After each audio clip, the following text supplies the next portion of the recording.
आज की जो कहानी है वो कहानी है एक प्लांट की। रुई का पौधा जो हमने बचपन में हमारे बहुत इर्द गिर्द देखा है। और जब भी ये पौधे के लिए हमें कहा जाता था इस पौधे से हमें दूर रहना है, ये जहरीला होता है, लेकिन हमें हमेशा इसका आकर्षण रहता था। और स्पेसिफिकली जो इसके वाइट फर है जो पूरे आजू बाजू के वातावरण में उड़ते थे उसके लिए हमें ज्यादा आकर्षण था। हम अगर देखते थे हमेशा कि ये किसी भी चीज के लिए वैसे इस्तेमाल नहीं होता था। सिर्फ जब भी हनुमान जी को इसके ही फूल और इसका ही हार जो है वो बना के चढ़ाया जाता है, उसके पीछे भी ये फेथ है। हनुमान जी जो है वो इतने स्ट्रांग है कि जो भी उनके आजू बाजू निगेटिव निगेटिव चीजें हैं उसको पॉजिटिव में कन्वर्ट करने की वो ताकत रखते हैं। इसीलिए भले ही ये पौधा वैसा जहरीला हो लेकिन हनुमान जी पे चढ़ाया जाता है, बिकॉज उनमें वो कैपेबिलिटी है कि उसको पॉजिटिविटी में कन्वर्ट कर सके। एंशियंट टाइम से देखा जाए तो इस पौधे का हमेशा इस्तेमाल होता है बहुत सारी मेडिसिनल पर्पस पे। आज भी कैंसर जैसी जो बीमारी है उसका जो सॉल्यूशन है वो इस पौधे से कैसे निकल सकता है, इसके ऊपर रिसर्च शुरू है। लेकिन अगर हम देखते हैं कि ये जो पौधा है वो भारत में ओरिजिनल बहुत एंशियंट टाइम से है। भारत और भारत के उपखंड में ही ये पौधा पाया जाता है। इसमें अगर हम देखते हैं कि जब ये प्लांट हमें भारत देश को एक जो हमारा बेसिक है जो एंशियंट टाइम से है, लेकिन वो निर्लक्षित था कि वो पॉइजनस है, इसके सामने हम नहीं जा सकते। यहाँ पे इसका ऑब्जर्वेशन किया भारत देश के ही पौंडीचेरी में स्थित एक डिजाइनर गौरी शंकर और उनकी पत्नी एलन। उन्होंने ये देखा कि ये पौधा ठीक है, वैसे हम उसके पास नहीं जाते लेकिन बाकी के जो कीटक है वो इसके ऊपर खेलते हैं, पंछी भी दिखते हैं। इतना ही नहीं, पंछी अपने खुद का घोंसला जो है वो इन फर से बनाते हैं।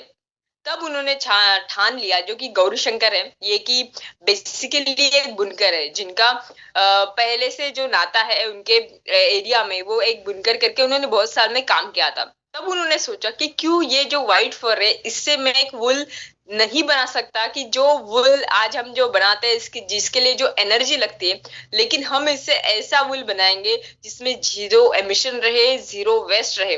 इसके ऊपर उनको बहुत रिसर्च करना पड़ा और रिसर्च के बाद में आज उन्होंने 2015 में खुद का कंपनी शुरू किया था, जिस उनके जो कंपनी है उसका नाम है फाबोर। और उन्होंने आज ऐसा एक धागा इससे तैयार किया है कि जो धागा 100% सस्टेनेबल है। यानी नंबर वन, इसको बनाने के लिए उन्होंने जो डाइज इस्तेमाल की वो 100% नेचुरल है। पूरा जो प्रोसेस है उसमें कहीं पे भी उत्सर्जन जो है वो नहीं होता है, जीरो एमिशन है और जीरो वेस्ट भी है। आज इसकी जो मांग है पूरे दुनिया भर में है और नंबर वन जो जर्मनी देश है वहां पे इनका 90% एक्सपोर्ट होता है। 8,000 हेक्टेयर से भी ज्यादा जो है जमीन ये इसके ऊपर ये पौधा पाया जाता है। और उनका ये ऑब्जेक्टिव है कि पूरा जो वुल स्ट्रक्चर है या धागा है जिसके ऊपर पेट्रोकेमिकल है उसको रिप्लेस करेंगे हम ये 100% सस्टेनेबल धागे से। तो ये थी आज की कहानी कि एक सिंपल पौधा जो हमें दिखता है उसके ऊपर हम काम करके कैसे एक सस्टेनेबल धागा और इससे सस्टेनेबल एक इंसेक्टिसाइड रिपेलेंट भी बन सकता है, वो उन्होंने पूरे दुनिया के सामने रखा है। दोस्तों, इस माँ ने, इस प्रकृति ने पिछले 450 करोड़ सालों में इस प्रकार की व्यवस्था बनाई है, इस प्रकार का ढांचा, इस प्रकार की सिस्टम बनाई है कि जितना ज्यादा उसके बारे में पढ़े, जितना ज्यादा उसके बारे में समझ में, तो हमें ये रियलाइज होता है कि हम इस प्रकृति के सामने कुछ भी नहीं है। इस प्रकृति ने इतनी अच्छी, इतनी सुंदर ऐसी व्यवस्था है और उसमें कितना कुछ सीखने के लिए है, कितना कुछ। इन सभी को अगर हम अच्छी तरह से इसकी पढ़ाई करें, इसको अच्छी तरह से सीखे, तो कई सारे ऐसी चीजों का इन्वेंशन कर सकते हैं, कई सारे ऐसे टेक्नोलॉजी का निर्माण कर सकते हैं जो हमारी लाइफ, हमारी जिंदगी बेहतर कर सकते हैं। हर एक चीज से कई कुछ सिखाया जा सकता है। इनफैक्ट ये सब सीखने के बाद, ये सब देखने के बाद ऐसा लगता है कि हम उसके प्रकृति के सामने कुछ भी नहीं है। और ये जो कभी कभी हम सोचते हैं कि हम प्रकृति को कंट्रोल करेंगे, ये तो बहुत गलत ऐसा विचार है। हम सिर्फ इस प्रकृति के सामने एक विद्यार्थी हो सकते हैं, इस प्रकृति के नियमों को, चीजों को समझ सकते हैं और उसके इस ज्ञान को अपनी अच्छाई के लिए, अपनी जिंदगी बेहतर कराने के लिए, दुनिया बेहतर करने के लिए उसका उपयोग कर सकते हैं। अब ये माइक्रोचिप है। माइक्रोचिप क्या होता है? तो माइक्रोचिप एक स्मॉल डिवाइस होता है जो सिलिकॉन या किसी भी सेमीकंडक्टर जैसे धातु पे बनाया जाता है और इसमें एक सर्किट होता है, जो सर्किट उस इलेक्ट्रॉनिक डिवाइस, जिस इलेक्ट्रॉनिक डिवाइस का ये चिप जहां ये काम करता है, उसको कंट्रोल करता है। दोस्तों 25-30 साल पहले जो इलेक्ट्रॉनिक डिवाइसेस होते थे वो बहुत बड़े बड़े होते थे।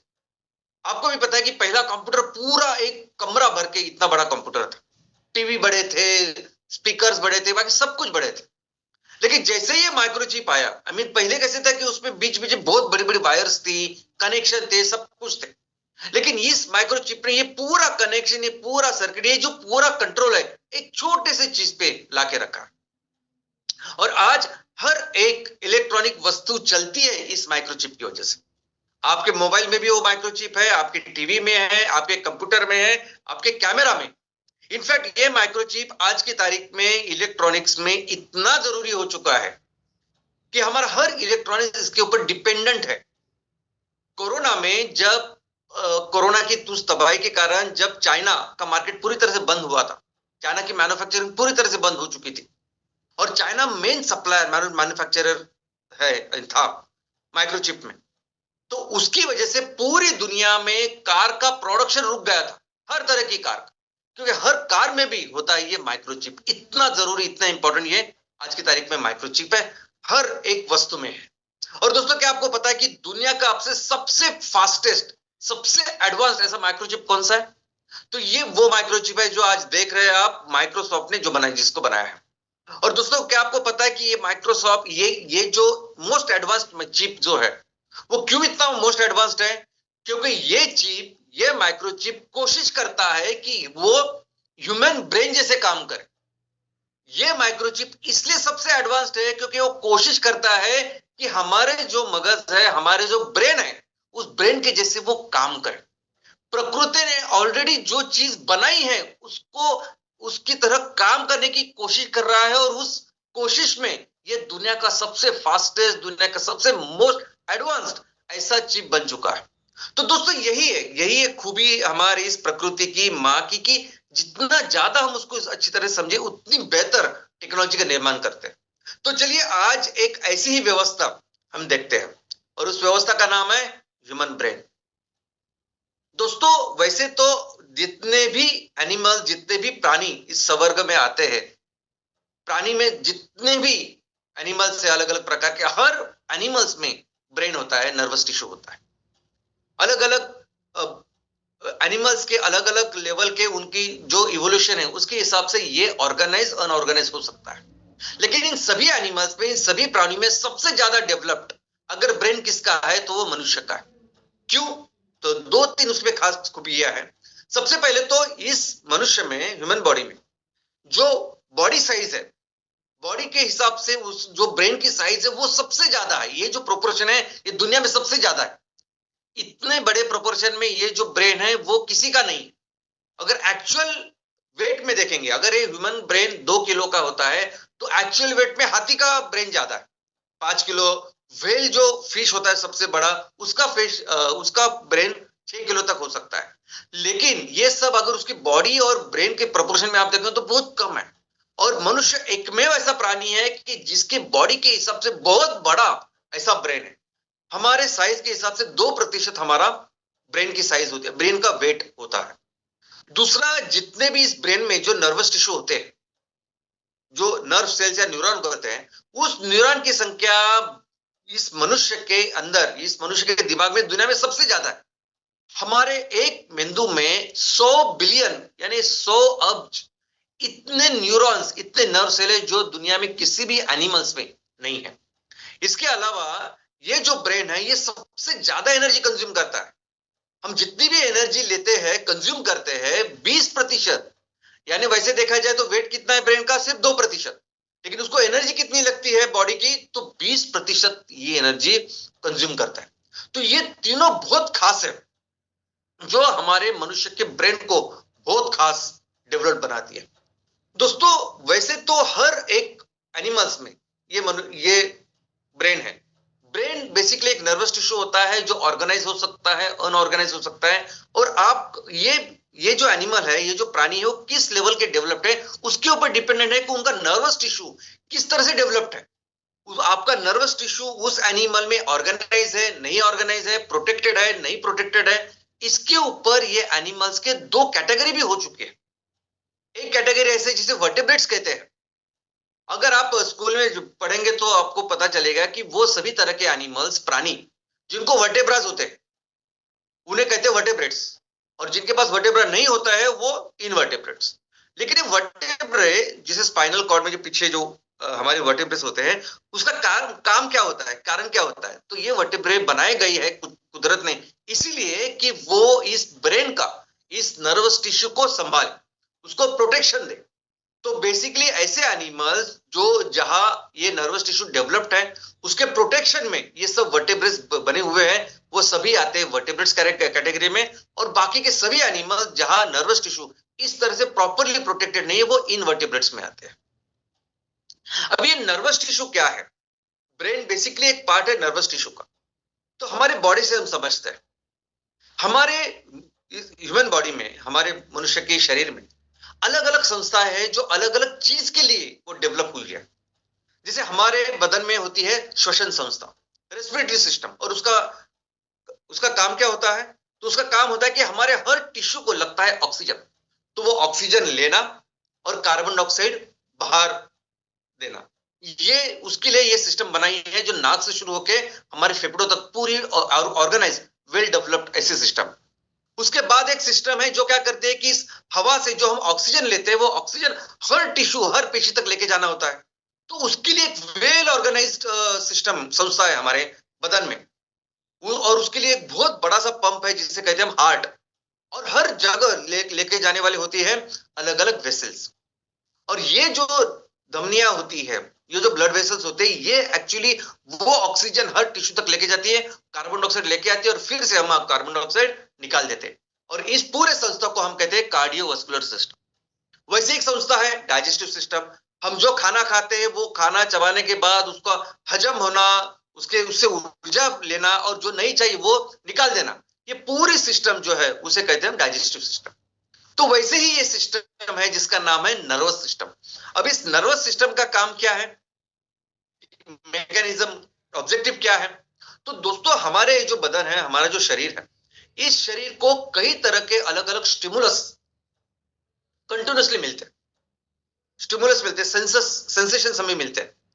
अभी ये स्टिमुलस, ये सेंसेशन, ये जो फीडबैक हमें मिलता है, इस फीडबैक के ऊपर क्या करना है, ये सोच के वो काम पूरा करना, ये पूरा मैकेनिज्म होता है इस नर्वस सिस्टम का। यानी आप घर में हो, आप जंगल में हो, आप पानी में हो, हवा में हो, जो भी हो, आप मनुष्य जो भी काम कर रहे हो, उस काम कर रहे में कौन से स्टिमुलस आ रहे हैं, क्या करना चाहिए, तो ये सोच के, ये स्टिमुलस लेके, ये सोच के फिर बाद में हाथ का कुछ काम करना चाहिए, पैर का काम करना चाहिए, अंदर कुछ करना चाहिए, ये सब कुछ डिसाइड करता है ये नर्वस सिस्टम। ये नर्वस सिस्टम यानी वो संस्था है जो संस्था कंटिन्यूअसली हमारे शरीर में हर वक्त अलग अलग स्टिमुलस प्राप्त करती है, अलग अलग फीडबैक प्राप्त करती है, और वो फीडबैक लेके फिर बाकी सभी चीजें ये कंट्रोल करती है। यानी जो हमें समझ में आते हैं, जो हमारे हाथ, पैर, आंखें, स्किन, ये तो है, लेकिन ऐसे सभी ऑर्गन्स हमारे अंदर है जो हमें पता नहीं, जिसका कंट्रोल हमें समझता नहीं।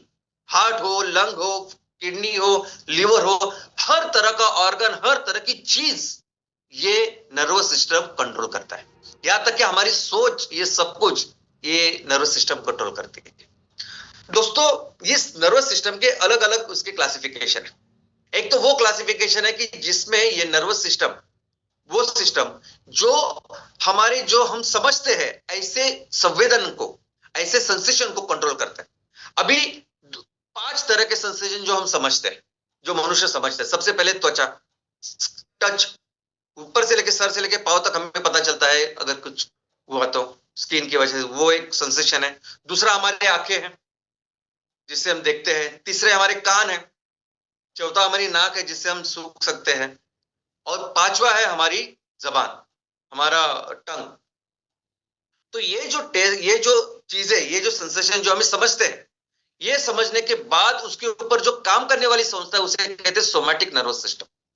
यानी अगर आपका हाथ एक जलती हुई मोमबत्ती पे चला गया तो इमीडिएटली वो सेंसेशन ऊपर जाता है, कि आपका हाथ डेंजर में है, वहां आग है, उससे आपकी त्वचा को नुकसान हो सकता है, इंजरी हो सकती है। इमीडिएटली वो ब्रेन स्पाइनल कॉर्ड में वो सिग्नल वो डाल देते हैं कि नहीं, हाथ को खींचना चाहिए, तो मसल को वो सिग्नल देते हैं और हम इमीडिएटली वो हाथ खींचते हैं। तो ऐसी वो सिस्टम, नर्वस सिस्टम, जिस जहां संवेदन हमको पता होता है और वैसे हम रिएक्ट करते हैं, उसे कहते हैं सोमैटिक नर्वस सिस्टम। और लेकिन ऐसी और एक संस्था है कि जहां संवेदन हमको पता ही नहीं होते, अंदर क्या चल रहा है वगैरह, ऐसे सब चीजों के बारे में हमें पता ही नहीं होता।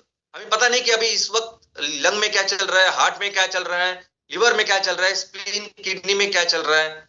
लेकिन इनको कंपलसरी हर वक्त इनके संवेदन लेने वाली भी एक संस्था है जिसका नाम है ऑटोनॉमिक नर्वस सिस्टम, यानी ऑटोमेटिक जैसे हम कहते हैं वैसे ही शब्द है वो, वही उसकी उत्पत्ति भी उसी से हुई है। तो autonomic nervous system, autonomic nervous system वो चीजें कंट्रोल करती है जो हम समझ नहीं पाते कॉन्शियसली, लेकिन वो हर वक्त चलती है, और जिसमें हर तरह के हमारे जो इंटरनल ऑर्गन्स है वो इसमें आते हैं। इसे कहते हैं ऑटोनॉमिक नर्वस सिस्टम। इसके अलावा और एक क्लासिफिकेशन है, sympathetic nervous system, asympathetic nervous system. अभी सिंपैथेटिक नर्वस सिस्टम क्या, ये नर्वस सिस्टम का वो प्रकार है जो हमें संकट से बचाता है। अभी आप समझिए कि अगर किसी संकट में आ गए तो उस संकट में क्या करना चाहिए, उस संकट में उस संकट से दूर होना चाहिए या उस संकट के ऊपर उससे लड़के उस संकट को मिटाना चाहिए, ये डिसाइड करती है ये सोमैटिक नर्वस सिस्टम। जैसे आप अगर किसी जंगल में चले गए, जंगल में चले गए और आपने देखा शेर सामने खड़ा है, शेर दूर ऐसा खड़ा, तो शेर को देख के आपके बदन में जो रिएक्शन होती है ना, क्योंकि शेर के देख के आप हम क्या सोचेंगे कि अभी इमीडिएटली यहां से हमें भागना है। तो क्या होता है, आपके सांसें तेज होती है, आपका हार्ट रेट बढ़ता है, आपके दोनों हाथों पैरों में ज्यादा खून बॉडी पंप करती है कि चलो अभी क्या करना है, अभी जोर से भागना है। तो ये सब जो संस्था करती है, जो पार्ट करती है, उसे कहते हैं सिंपैथेटिक नर्वस सिस्टम। इनफैक्ट ऐसा समझिए कि पहली बार आप बहुत बड़े क्राउड के सामने भाषण देने वाले, 100 से सैकड़ों लोग हैं जो आपको सुनने वाले हैं, और पहली बार जब आप देंगे तो आपको फिर वो डर लगता है, आपको थोड़ी सी पसीना आता है, आपका हार्ट रेट तेज होती है, सांसें फूलती है। ये भी काम कौन करता है, सिंपैथेटिक नर्वस सिस्टम ही करता है। और दूसरा जो होता है वो पैरासिम्पैथेटिक नर्वस सिस्टम, वो क्या करता है, तो वो आपको नॉर्मल करता है। एक बार जंगल में आपने देखा कि वो शेर है, आप डर गए वगैरह देखा, लेकिन थोड़ी देर के बाद आपको पता चले कि वो तो शेर नहीं है, वो तो एक बड़ी बिल्ली थी या वो कुछ कुत्ता था, फिर कैसे आप नॉर्मल हो जाएंगे। तो नॉर्मल करने का काम वो पैरासिम्पैथेटिक करती है। आप स्टेज पे गए, आपने बोलना चालू किया और 5-10 मिनट में आपको समझ में आया कि वो जो विषय है वो आपको बहुत अच्छी तरह से आता है, उसमें आप एकदम एक्सपर्ट हो, सामने वाले भी आपको बहुत अच्छी तरीके से ले रहे, अच्छे प्रतिसाद दे रहे, रिएक्ट कर रहे, तो वो सब देख के आप जैसे नॉर्मल हो जाते हैं। वो नॉर्मल करने का काम ये पैरासिम्पैथेटिक नर्वस सिस्टम करती है। इसके अलावा ये जो पूरा सिस्टम ये दो चीजों में बंटती है।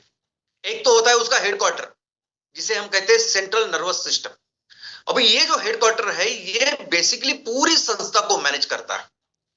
ये हर एक चीजों से वो सेंसेशन लेना, उसको समझना, उसको प्रोसेस करना और डायरेक्शन देना कि अभी ये करना है, ये करना है, ये सब करने का काम पूरी तरह से हर जो चीजें हम समझते हैं, जो सेंसेशन हम समझते हैं, 5 तरह के सेंसेशन जो हम समझते हैं, ये सभी सेंसेशन और ऐसे सभी चीजें जो हम नहीं समझते नॉर्मली, ये सभी चीजों का काम, कंट्रोल करने का काम, उनको डायरेक्शन देने का काम करती है हमारी सेंट्रल नर्वस सिस्टम। ये हेडक्वार्टर, ये हमारी मज्जा संस्था का या नर्वस सिस्टम का हेडक्वार्टर, और इसमें ब्रेन और स्पाइनल कॉर्ड होता है। और दूसरा होता है पेरिफेरल नर्वस सिस्टम, यानी ये हेडक्वार्टर छोड़ के बाकी पूरी जो एक पूरा नेटवर्क बना हुआ है, पूरी ऐसी संस्था बनाई है जो बनाया है नर्व से, नसों से, बहुत सारी नसेस का एक सिस्टम है। अभी वो सिस्टम क्या करता है कि हर वक्त हमारी इस हेडक्वार्टर को वो संवेदन पहुंचाता है, सेंसेशन पहुंचाता है। तो इसलिए जो सिस्टम है ये हर तरह के हमारे ऑर्गन, हमारी स्किन, हमारी जितने भी चीजें उससे कनेक्टेड होता है, और हर वक्त वो चीजें किसको देता है, हेडक्वार्टर को देता है। मेंदु, हमारा ब्रेन, हमारा स्पाइनल कॉर्ड को देता है, और फिर ब्रेन वो डिसाइड करता है कि अभी क्या करना है। तो वो जो डायरेक्शन देता है, वो डायरेक्शन लेके फिर से वो संदेश लेके जाना और वो काम करना, हाथ से, पैर से, जो भी चीज है वो सब करने का काम भी ये पेरिफेरल नर्वस सिस्टम करता है और हर चीजों को कंट्रोल करता है। दोस्तों ये सेंट्रल नर्वस सिस्टम जो है, हेड क्वार्टर जो है, इसमें बेसिकली होता है ब्रेन और स्पाइनल कॉर्ड। ये हेड क्वार्टर बहुत अच्छी तरीके से ये कुदरत संभालती है। कुदरत ने इसको अच्छे रखने की एक बहुत अच्छी व्यवस्था की है। सबसे पहले तो इसको सुरक्षित रहना चाहिए, क्योंकि ये पूरे चीजों का नियंत्रण करता है, हमारे पूरे बदन का हर चीज का, सोच से लेके हर चीज जो हम करते हैं, हर चीज का नियंत्रण ये सेंट्रल नर्वस सिस्टम करता है या हेड क्वार्टर करता है। तो इस हेड क्वार्टर को अच्छी तरह से कुदरत संभालती है। इसको ऊपर अगर आप देखोगे तो ब्रेन के लिए बहुत अच्छे उन्होंने बोन का प्रोटेक्शन बनाया हुआ है। स्पाइनल कॉर्ड रखे तो बायोस, उसके लिए भी बहुत अच्छे बोन्स का एक प्रोटेक्शन बनाया हुआ है। लेकिन सिर्फ बोन नहीं है, उसके अंदर भी एक फ्लूइड है, यानी ये ब्रेन और स्पाइनल कॉर्ड के अंदर उसके आजू बाजू एक फ्लूइड है जो उसको हमेशा उसका जो प्रेशर अब्सॉर्ब करता है और उसको हमेशा अच्छा रखता है। तो ब्रेन और स्पाइनल कॉर्ड ये होते हैं सेंट्रल नर्वस सिस्टम। और पेरिफेरल नर्वस सिस्टम में कई सारे अलग अलग नसें हैं। अभी नसें कैसे शुरुआत होती है, कहां से आती है नस, जो अपना नसें बोलते हैं हम, जिसे हम नर्व कहते हैं। तो ये कहा कैसे तैयार होती है और कहां से आती है और क्या करती है, तो इसके लिए समझना होगा कि ये जो नर्वस टिश्यू है वो बनता कैसे है। दोस्तों हर जो स्ट्रक्चर है ना बॉडी में, उसकी एक अपनी अपनी उसका एक स्ट्रक्चर है। यानी अगर आप लंग देखोगे, फेफड़े, तो उसका एक टिश्यू जो होता है ना, उसका एक अलग टाइप है, वो अलग जैसा रहता है। आप हार्ट के टिश्यू देखोगे तो हार्ट के पेशी अलग अलग दिखते हैं। किडनी के पेशी देखेंगे तो किडनी के पेशी वैसे बने। कुदरत ने हर पेशी को ऐसे बनाया है कि जैसे वो अपना काम करे। इन हर पेशी को जितनी हम पढ़ाई करेंगे तो पता चलता है कि कुदरत ने कितने डिटेल में हर चीज बनाई है। वैसे ही अगर ये नर्वस टिश्यू के जो पेशी है, उस एक पेशी को कहते हैं नर्व सेल या न्यूरॉन। और इसका स्ट्रक्चर अगर आप देखोगे तो इसका स्ट्रक्चर कैसा है, नॉर्मली एक सेल होती है, एक सेल बॉडी होती है। तो वैसे ही सेल बॉडी है, उसके अंदर एक न्यूक्लियस है और उस सेल बॉडी को कई सारे ब्रांचेस है, कई सारे छोटे मोटे ब्रांचेस है। जो छोटे छोटे ब्रांचेस है उसे कहते हैं हम डेंड्राइट्स। और एक बहुत लंबा ब्रांच होता है जिसे कहते हैं एक्सॉन। अभी ये जो नर्व सेल है, ये जो न्यूरॉन है, एक दूसरे के साथ जुड़े हुए रहते हैं। किसके जरिए, तो डेंड्राइट्स। तो एक दूसरे न्यूरॉन के साथ, एक तो वो छोटे छोटे ब्रांचेस के साथ जुड़ते हैं जिसे डेंड्राइट्स कहते हैं, नहीं तो जो सबसे लंबा जो एक्सॉन है उससे जुड़ते हैं। अभी दोस्तों ये जो नर्व है, ये नस कैसे बनती है, तो ये नस होती है वो एक्सॉन, जो उसकी नर्व, उसकी जो बॉडी है, सेल है, उस नर्व सेल का, उसका जो हेड जो सेल है, सेल बॉडी और न्यूक्लियस जो है, वो सेंट्रल नर्वस सिस्टम में होता है, वो इंपॉर्टेंट होता है। और उससे जो निकलता है एक्सॉन, उससे बनती है नर्व। यानी अगर आप नर्व का स्ट्रक्चर देखोगे तो उस स्ट्रक्चर में होता है वो बेसिकली वो सबसे लंबा उसका ब्रांच जो होता है। और ये जो होते हैं जो सेल बॉडी, यानी अगर आप इसमें देखोगे तो जो सेल बॉडी होती है वो सेंट्रल नर्वस सिस्टम में यानी ब्रेन में और स्पाइनल कॉर्ड में होती है। और इसलिए ये जो सेल बॉडी होती है, इसे ये जो एक साथ जब होती है तो वो ग्रे मैटर बनाती है, यानी वो ग्रेइश दिखती है। और बाद में जो एक्सॉन बाहर जो निकलता है वो व्हाइट जैसे दिखता है, और एक्सॉन के साथ बाकी की जो चीजें आजू बाजू जो होती है वो सब व्हाइट जैसे दिखती है, तो इसे कहते हैं व्हाइट मैटर। और जो मेन न्यूक्लियस है उसे कहते हैं ग्रे मैटर। तो दोस्तों इस चीज से, इस ग्रे मैटर की जो एक्सॉन निकलती है वहां से होती है वो नर्व की शुरुआत, नर्व तैयार वहां से होती है। तो हमारे बदन में, हमारे शरीर में दो प्रकार के नर्व्स हैं। एक वो नर्व्स है जो हमारे ब्रेन से आती है, उसे कहते हैं क्रैनियल नर्व्स। हमारे बदन में 12 क्रैनियल नर्व्स है। 12 का मतलब है 12 जोड़ियां, 12 एक तरफ, 12 राइट, 12 लेफ्ट। हर जो नर्व होती है वो दो इसमें होती है, एक राइट होती है, एक लेफ्ट होती है। तो हमारे जो दिमाग से, ब्रेन से जो आती है वो कितनी है, 12 नर्व्स है। और वो क्या काम करती है, तो हमारा वो हेड, फेस, नेक जो है, यानी हेड है, फेस, नेक, ये जो है, उस चीजों को पूरी तरह से, उसके मसल्स, हर तरह का जो कार्य है उसको कंट्रोल करती है, उसका कार्य करती है। और इसलिए कभी भी यहाँ कुछ भी प्रॉब्लम हुआ, यानी डॉक्टरों ने ये पढ़ाई की होती है कि अगर यहाँ आपको कुछ प्रॉब्लम हुआ है तो इसका मतलब कौन सी नर्व अफेक्टेड है, उसके हिसाब से काम होता है। और वैसे ही स्पाइनल कॉर्ड से जो नसें निकलती है उसे कहते हैं स्पाइनल नर्व्स अलग। और ये फिर इस नेक के नीचे सब कुछ चीजें ये कंट्रोल करती है। दोस्तों स्पाइनल कॉर्ड पे अगर आप देखोगे ना, जो हमारी नेक से शुरू होके नीचे लोअर बैक तक जाता है, इसका भी हम एक क्लासिफिकेशन कर सकते हैं।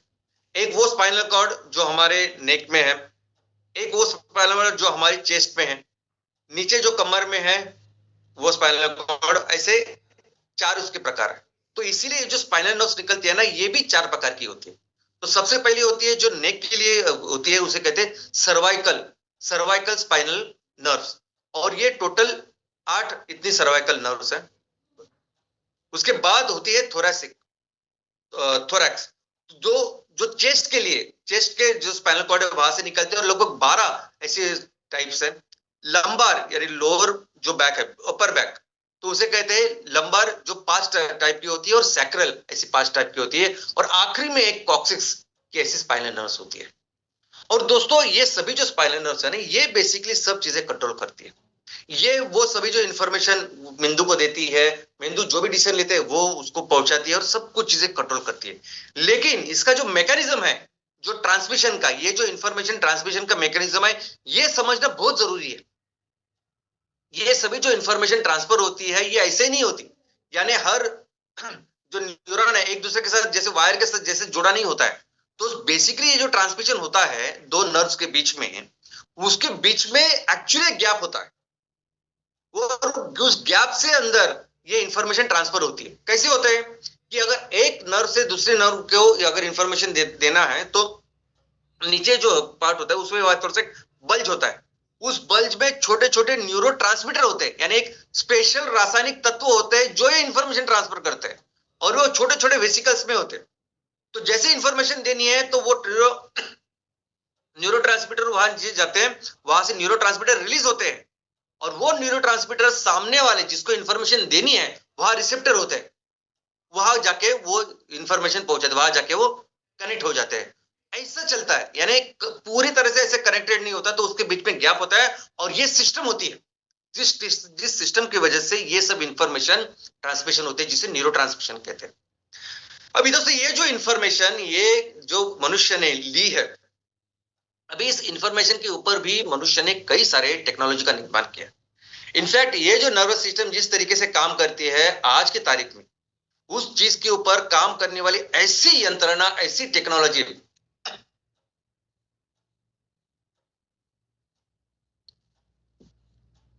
मनुष्य ने निर्माण की है कि जो आज की तारीख में एक नए रेवोल्यूशन की शुरुआत हो सकती है, और उसका नाम है आर्टिफिशियल इंटेलिजेंस। आर्टिफिशियल इंटेलिजेंस यानी क्या? तो इसका मतलब है कि मनुष्य, ये मशीन मनुष्य के ब्रेन जैसे काम करे। मशीन को आप ट्रेन करते हो, मशीन को ट्रेन करते कैसे कि आप ब्रेन जैसा काम करो। मनुष्य को मशीन को ट्रेन करते कि आप ब्रेन जैसे काम करो। तो ये चीज आती है तो ऐसे रिएक्ट करो, ये चीजें आती है, स्टिमुलस आता है तो ऐसे रिएक्ट करो। इसे कहते हैं आर्टिफिशियल इंटेलिजेंस। और आज की तारीख में आर्टिफिशियल इंटेलिजेंस इतने सारे सेक्टर्स में काम कर रहे हैं कि आप सोच नहीं सकते। ऐसा कोई भी सेक्टर नहीं है कि जहां आज की तारीख में आर्टिफिशियल इंटेलिजेंस काम नहीं कर रहा। और इसकी वजह से ये आर्टिफिशियल इंटेलिजेंस जो है वो कई सारे अलग अलग उसके क्लासिफिकेशन बन चुके हैं। कौन से रूल्स पे, कौन से नियम के ऊपर आप काम कर रहे हो, क्या मैकेनिज्म है आपका काम करने का, क्या एप्लीकेशन है आपके काम करने का, इसको लेके इस एआई के कई सारे अलग अलग तरह के एप्लीकेशन बन चुके हैं, क्लासिफिकेशन बन चुके हैं। लोग ऑलमोस्ट हर सेक्टर के कंपनियां, लोग अभी इसमें काम कर रहे हैं। लेकिन एक दो चीजें मैं आपको बताना चाहूंगा जो हमारे इस टॉपिक से रिलेटेड है। सबसे पहले तो एक मशीन लर्निंग होती है। अभी आर्टिफिशियल इंटेलिजेंस में क्या होता है कि आप वो मशीन को सिखाते हो कि ये स्टिमुलस आने के बाद आपको ये रिएक्ट करना। तो इसलिए आज मोबाइल में कितने सारी जो चीजें आपको दिखाई देते हैं ना, वो एक सिंपल उस मैकेनिज्म पे चलते हैं, जिसे मशीन लर्निंग हम लोग कहते हैं। यानी आपको ये आंखें दिखाई जाए तो आपको ओपन होना है, बंद होना है, जो कुछ है वो मशीन में एक सिंपल लर्निंग होती है। लेकिन अभी नेक्स्ट एक लेवल की एआई है जिसे कहते हैं डीप लर्निंग। अभी मशीन लर्निंग में क्या होता है कि एक सिंगल स्टिमुलस आता है और वो मशीन रिएक्ट करती है, ऐसे उस मशीन को पढ़ाया जाता है।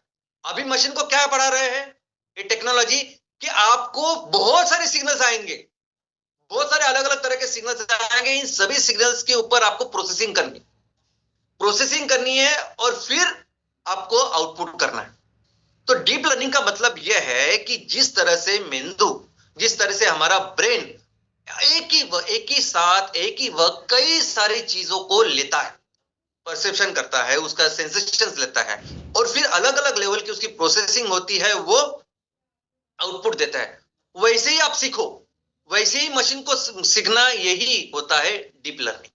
और इसमें भी अगर आप देखोगे कि इसमें बेसिकली क्या यूज करते हैं वो, तो यूज करते हैं नेटवर्क। हमारा जो जो ब्रेन का सिस्टम है ना, ब्रेन स्पाइनल कॉर्ड, ये ब्रेन का सिस्टम ऐसे होता है कि जो न्यूरॉन सेल है ना, वो कई सारे न्यूरॉन से जुड़ा हुआ होता है, यानी से लीनियर नहीं होता। एक नर्व सेल होता है, एक न्यूरॉन होता है, वो कई सारे न्यूरॉन के साथ जुड़ा हुआ होता है, अपने उस डेंड्राइट्स के साथ। और इस तरह से अलग अलग लेवल की इंफॉर्मेशन हम प्रोसेस करते हैं और उस तरह से आउटपुट देते हैं। इनफैक्ट अलग अलग ये जो इंफॉर्मेशन हम लेते हैं उसको हम सीख भी सकते हैं, उसका मैं आपको नेक्स्ट टाइम बताऊंगा। तो वैसे सेम काम करता है, वैसे सेम कोशिश करती है ये डीप लर्निंग। अभी जो मेंदु में होता है ना, उसे कहते हैं, इस नर्वस का एक नेटवर्क होता है जिसे कहते हैं न्यूरल नेटवर्क। अभी डीप लर्निंग में जो टेक्नोलॉजी तैयार कर रहे हैं, उसमें भी उन्होंने यही नाम रखा है, न्यूरल नेटवर्क। तो डीप लर्निंग में क्या हो रहा है, तो न्यूरल नेटवर्क का इस्तेमाल हो रहा है, जहां एक डेंड्राइट, एक न्यूरॉन कई सारे न्यूरॉन के साथ जुड़ता है, इंफॉर्मेशन लेता है, प्रोसेस करता है और फिर आगे रिस्पॉन्स देता है। वैसे ही सेम कोई भी इंफॉर्मेशन जब आपके पास आती है, अभी डीप लर्निंग देखिए आप, डीप लर्निंग में अलग अलग तरह के स्टिमुलस आ रहे हैं, और फिर अभी साइंटिस्ट किसके ऊपर काम कर रहे हैं, इंजीनियर्स किसके ऊपर काम कर रहे हैं, तो उसमें अलग अलग लेवल की प्रोसेसिंग के लेवल से प्रोसेसिंग हो रही है, जिसे हिडन लेयर उन्होंने कहा है, hidden layer 1, hidden layer 2, hidden layer 3 and ultimately फिर रिस्पॉन्स। तो आप देख सकते हैं कि यहां उन्होंने देखा है कि फेस में अगर इस तरह का फेस है, यहाँ आंखें है, यहाँ कान है, यानी अलग अलग तरह का उन्होंने एक ऐसे एग्जांपल दिया है, लेकिन काफी सारे अलग अलग लेवल के एप्लीकेशन में अभी ये काम हो रहा है। अभी आप बिलीव नहीं करेंगे, लेकिन दुनिया के सबसे बड़ी बड़ी कंपनियां, यानी सबसे फास्टेस्ट कंपनियां, दुनिया की सबसे बड़ी कंपनियां कौन है, जो कंपनी अभी टेक्नोलॉजी में काम कर रही है, जो कंपनी अभी इस चीजों को सीख रही है और उसका फायदा, उसका उपयोग कैसे बिजनेस में कर सकते हैं, कैसे टेक्नोलॉजी डेवलप करने में कर रहे हैं, उससे कर रहे हैं। वैसे ही आज की तारीख में सभी बड़ी बड़ी कंपनियां, यानी आप एप्पल, गूगल, फेसबुक, अमेजॉन, जितनी भी टेक्नोलॉजी डेवलपमेंट कंपनीज है दुनिया की, वो सभी अभी डीप लर्निंग के ऊपर काम कर रहे हैं। इनफैक्ट इस साल 2024-25 में आपको इतने सारे एप्लीकेशन अभी दिखाई देंगे, इतनी सारी कंपनी, इतनी सारी चीजें दिखाई देंगे कि आप सोच भी नहीं सकते। दोस्तों अभी ये सब चीजें जो है डीप लर्निंग, यानी आप अंदाजा नहीं कर सकते इतनी सारी चीजें मशीन आपको हेल्प करेगी आने वाले दिनों में। अभी ये जो टेक्नोलॉजी हम डेवलप कर रहे हैं, क्या हम तैयार कर रहे हैं इसको? हमने कुछ ऐसे इसमें तैयार किया है? तो बिल्कुल नहीं। ये यंत्रणा, ये सिस्टम, ये चीजें कुदरत ने बनाई है ऑलरेडी। कुदरत ने बनाई है, बहुत अच्छे तरीके से बनाए, शायद हमें बहुत कुछ सीखना बाकी है। और उस चीजों को जैसे हम समझ रहे हैं, उसको इमिटेट करने की कोशिश कर रहे हैं। उस चीज को, उस ज्ञान को, उस विज्ञान को समझ के हम अपना तंत्रज्ञान बना रहे हैं अपने फायदे के लिए। तो ये सभी चीजें ऑलरेडी नेचर में है, कुदरत में है, जिसको हम सीख रहे हैं। और दोस्तों डीप लर्निंग के यानी अभी इतने एप्लीकेशन आने वाले हैं कि आप गूगल करोगे, आप इंफॉर्मेशन लोगे तो आपको पता चलेगा, तो top 25 application, top 50 application of deep learning आने वाले, जिसके ऊपर काम कर रही है दुनिया। इतने सारी चीजें हैं, यानी आप सोच नहीं सकते, हर एक सेक्टर में आने वाले दिनों में डीप लर्निंग होने वाला। यानी सेल्फ ड्रिवन कार, अपने आप चलेगी कार विदाउट ड्राइवर, उससे लेके ऐसी मशीन्स जो आपका हर प्रकार का ट्रांसलेशन करेगी, हर चीज आपको बताएगी, समझाएगी, ऐसी तरह की अलग अलग एप्लीकेशन अभी डीप लर्निंग में आ रही। और ये जो डीप लर्निंग है, ये आर्टिफिशियल इंटेलिजेंस है, ये आने वाले दिनों में एक नई क्रांति, आई मीन एक नए लेवल की टेक्नोलॉजी, नए लेवल की क्रांति होने वाली है।